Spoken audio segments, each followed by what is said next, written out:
Today we're in section 7.7, page 350 in your books. 2 rules for functions you need to know. The one I just kind of gave you a little introduction to.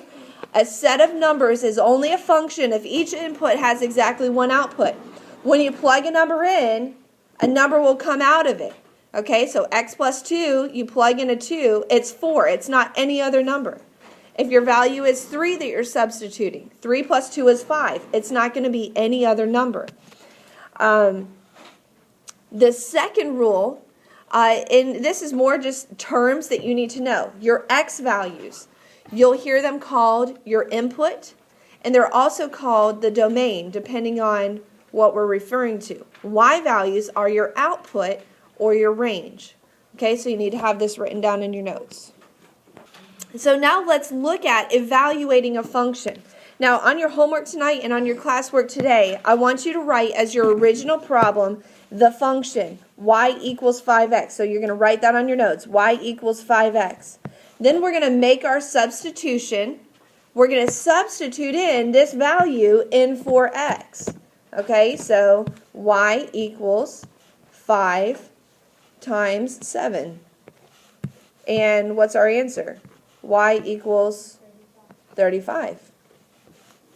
All right, I want you to try the second one. So write the function, y equals 5x, make your substitution, box your answer. Yep, so y equals 5x, y equals 5 times negative 3, and y equals negative 15. Who got it right? Okay, did you show your steps like that? Okay, so now in example 2, and it's important that you pay attention to the instructions. Okay, in example 2, I want you to set up an input-output table. It's going to be the width of your page, you know, those red lines that those margin lines. You're gonna draw it all the way across, and I want you to go down 7 lines. Okay, go ahead and go down 7 lines. All right, so count 1, 2, 3, 4, 5, 6, 7. The blue lines are what you trace. The red lines are what you trace, so I want it done neatly, please. Okay, go ahead and categorize each category. The first column is going to be your input. The second column is your substitution. Notice the substitution column is much bigger. The third one is your output or your range, and then the fourth one is your ordered pair. So I want 4 columns, and you're going to do vertical grid lines down the columns. Okay? All right, so this is what the frame of your input-output table should look like. All right, 4 columns, and then label them. Input domain, substitution, write the function, y equals x plus 4, output, and ordered pair.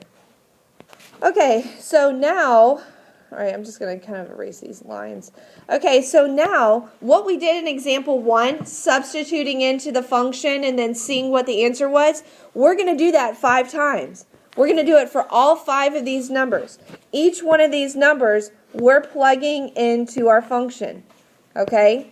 And the substitution is what we show in this column. So y equals negative 2 plus 4. I just plug in this domain value in for x. Y equals negative 1 plus 4. What's going to be my next one? Y equals 0 plus 4. And go ahead and fill in the rest of your substitution column. All right, so we go ahead and evaluate them. We find our outputs, and you're going to see a pattern here. So if you have a number that's like way off, like if it goes 2, 3, negative 7, 5, and 6, you know that the one that's really skewed is probably wrong, okay? You're going to see a very clear pattern with your outputs. Whether it's, what's the pattern here? 2, 3, 4, 5, 5, 6. Okay, so what am I doing to each number? I'm adding by 1. Sometimes you might add by 3, sometimes you might subtract, sometimes you might multiply by 2, but you're going to see a pattern with your outputs. Now, with the ordered pair, you're going to match up your x and your y values and make an ordered pair. So your first ordered pair here is going to be negative 2, 2. What's going to be your next ordered pair? Not negative 3. Negative 1, 3. Go ahead and fill in the rest of your ordered pairs.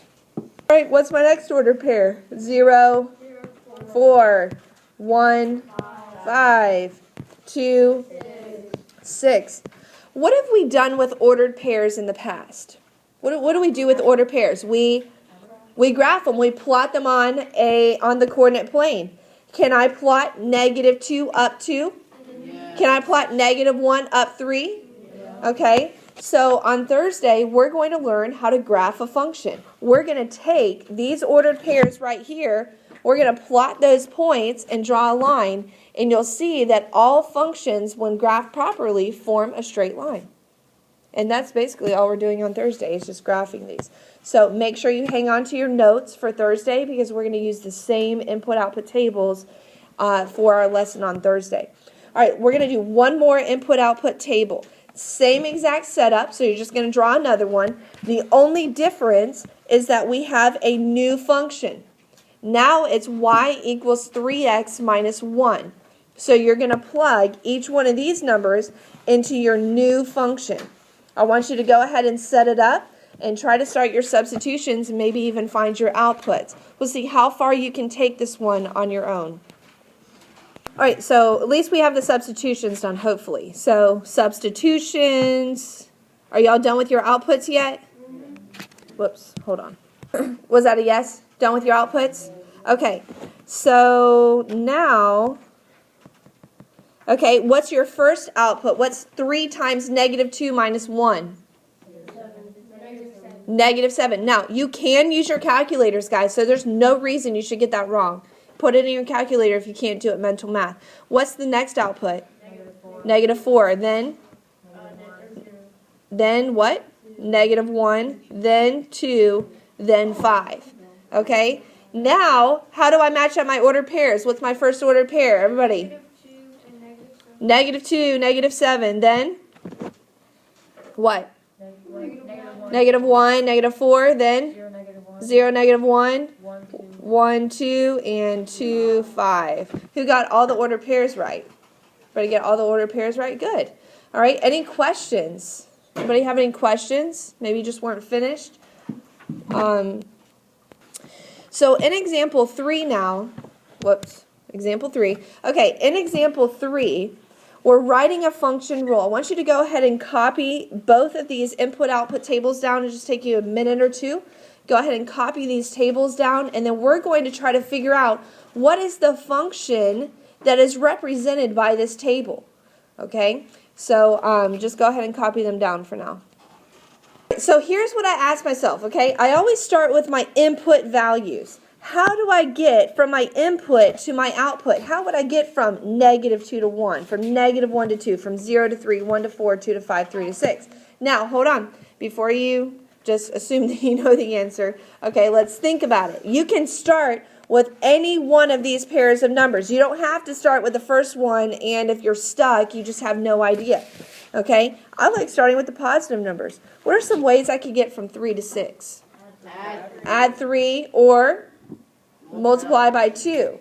Okay, so let's try it on 4 and 7. What's 4 times 2? 8. Okay, so that doesn't work. What was my other way that I could get from 3 to 6? Add 3. What's 4 plus 3? 7. What's 2 plus 3? 5. What's 1 plus 3? 4. So what do you think the pattern is? It's to add 3. Here's how you write a function rule. You always start with y equals. Always. Okay? If you don't write y equals, it is wrong. A function always starts with y equals. Now, we just figured out that what's the pattern connected to x? Plus 3. So how would I write that? X plus 3. Y equals x plus 3. If I was multiplying by 2, I would say y equals 2x. If I was dividing by a negative 3, then I would say y equals x divided by negative 3. Make sense? What am I doing to x to get to y? You think you can figure out the second one? Maybe. All right, so I'm going to give you a minute to try to figure out the second one. When you think you have the answer, I want you to raise your hand, and I'm going to come see if you have it. All right, so we're working on that. Okay, if your numbers are getting smaller from x to y, that eliminates what two operations? Addition and multiplication. Okay, if I'm going from 2 to 1, I can't, that's not addition or multiplication. I'm either subtracting or dividing. How do I go from 2 to 1, 4 to 2, 6 to 3? I divide by what? 2. Okay, very good. And how do I get from a positive to a negative? I divide by a negative 2. Did you write it as a function? Y equals x divided by negative 2.